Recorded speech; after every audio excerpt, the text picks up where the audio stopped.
Hello everyone, তোমরা যারা গতদিন ব্লগটা দেখেছো তারা বুঝতে পারছো এটা কোন সিন।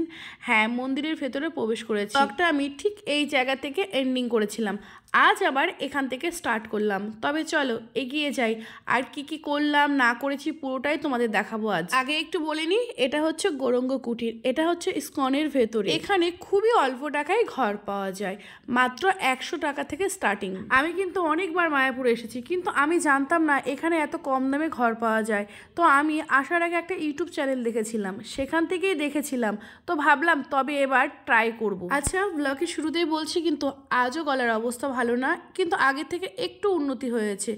এখন আমি আর আমার মেয়ে বসে আছে, আর তোমাদের দাদা ওই যে ঘর খোঁজার জন্য এ ঘর ও ঘর এদিক ওদিক ঘুরে বেড়াচ্ছে। আসলে ঘর খোঁজার জন্য না, ঘর তো দেখাই হয়ে গেছে, কিন্তু বুকিং করার জন্য অন্য কাউন্টারে যেতে হবে। ওখানেই গেছে, তারপরে আবার আমিও গেলাম, তারপরে শেষমেশ ঘর পেয়ে গেছি। আর আমরা গৌরাঙ্গ কুটিরেই আছি। আগেই তো বললাম 100 টাকা থেকে ঘর ভাড়া শুরু হয়, কিন্তু 200 টাকার ঘর ভাড়াও আছে, কিন্তু সেটা একসাথে টয়লেট ব্যবস্থা আছে। আর 100 টাকার ঘরগুলোতে টয়লেটটা দূরে, সবাই এক টয়লেট ব্যবহার করে। কিন্তু 200 টাকার ঘরগুলো পাকা, কিন্তু ওপরটা টিন দেয়া, আর 200 টাকার ঘরেই টয়লেট ব্যবস্থা আছে, যেটা আমরা নিয়েছিলাম। রুমে এসেই ভাবলাম খাওয়া দাওয়াটা করি, খিদে পেয়ে গেছিলো, প্রায় 11:30 মতো বেজে গেছে। তারপরে ও বললো চলো বাইরে গিয়ে খাই, কারণ ঘরটা একটু পুরনো তো একটু স্মেল আসছিল, তো ও বললো রুম ফ্রেশনার আনি তারপরে খাবো। তারপরে আমরা চলে গেলাম বাগানের দিকে। তারপরে এতটাই খিদে পেয়েছিল, আমরা আর ক্যামেরা করতে মনে নেই আমাদের। আর কি করব বলো, সবসময় সব কিছু কি দেখানো সম্ভব হয়? যেহেতু আমাদের সকালে টিফিনটা দেরিতে হয়েছে, তারপরে রুমে গিয়ে একটু রেস্ট নিয়েছিলাম।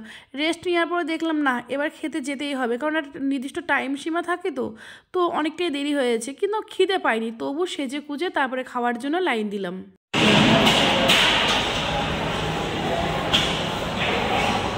তারপরে কি করলাম বলো তো, বসেই থাকবো, আনলিমিটেড নেট আছে, তো কি করব, এবার লাইভ শুরু করি। বসে বসে লাইভ শুরু করলাম, যেহেতু এখনো খাবার আসছে না, তো এই ফাঁকে একটু লাইভ করা যায়। বেশিক্ষণ আর বসে থাকতে হয়নি, কিছুক্ষণের মধ্যে খাবার দেওয়া শুরু হয়ে গেছে, আর এক এক করে ভিড় বাড়ছেই শুধু। এই কাউন্টার ছিল ঠিক ইসকনের সামনেই। এখানকার টিকিট মূল্য ছিল মাত্র 50 টাকা, শুধুমাত্র 3 বছরের নিচে বাচ্চাদেরই ছাড় ছিল।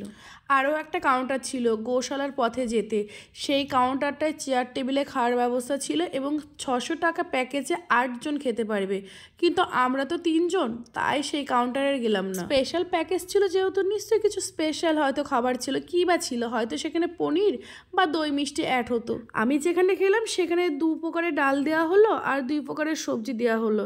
এর আগেবার যখন এসেছিলাম একটু চাটনি দিয়েছিল, সাথে পায়েসও ছিল, এবার অবশ্য ছিল না। খাওয়া দাওয়া তো কমপ্লিট হলো, এবার একটু চারিপাশের সিনগুলো তুলবো, যা তোমাদের সামনে শেয়ার করবো। তো তার জন্য এই কাজটা আমাকে সব দিনই করতে হয়, আর এই কাজটা করতে আমার ভীষণ ভালো লাগে।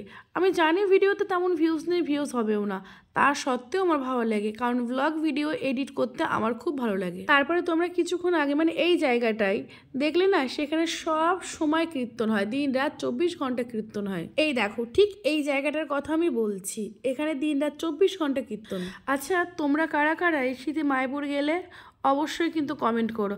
আরও একটা কথা, তোমরা যারা মায়াপুরের আশেপাশে থেকে আমার ব্লগটা দেখছো তারাও কিন্তু একটু কমেন্ট করে জানিও।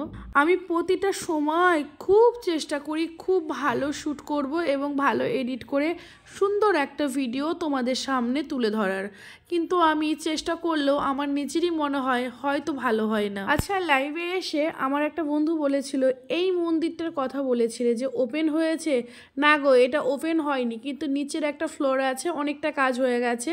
ঠিক বিকেল 4টের সময় 50 টাকার টিকিট মূল্য দিয়ে ঢুকতে দিচ্ছে, কিন্তু অনেক কাজ বাকি আছে, একটা ফ্লোরেই দেখতে দিচ্ছে। তারপরে আমি একটু ক্যামেরাবন্দি করলাম শীতের রকমারি ফুল, যেটা ইসকনে এই সময় বিশেষ দৃষ্টি আকর্ষণ করে। আচ্ছা, তবে ব্লগের এই পর্যায়ে এসেই বলছি, আমার ব্লগ ভিডিও যদি তোমাদের ভালো লাগে তাহলে অবশ্যই চ্যানেলটিকে সাবস্ক্রাইব করো। যারা ইউটিউব থেকে দেখছো তারা চ্যানেলটিকে সাবস্ক্রাইব করো, আর যারা ফেসবুক থেকে দেখছো তারা একটু ফলো করে দিও। এখন প্রায় 4:45 মতো বেজে গেছে, একটু রেস্ট নেব, তারপর রিল টিল করবো, সন্ধ্যায় একটু কেনাকাটা করে খাবার নিয়ে সন্ধ্যা আরতি দেখে রুমে ফিরবো। তাহলে ফলো করো নেক্সট ব্লগ।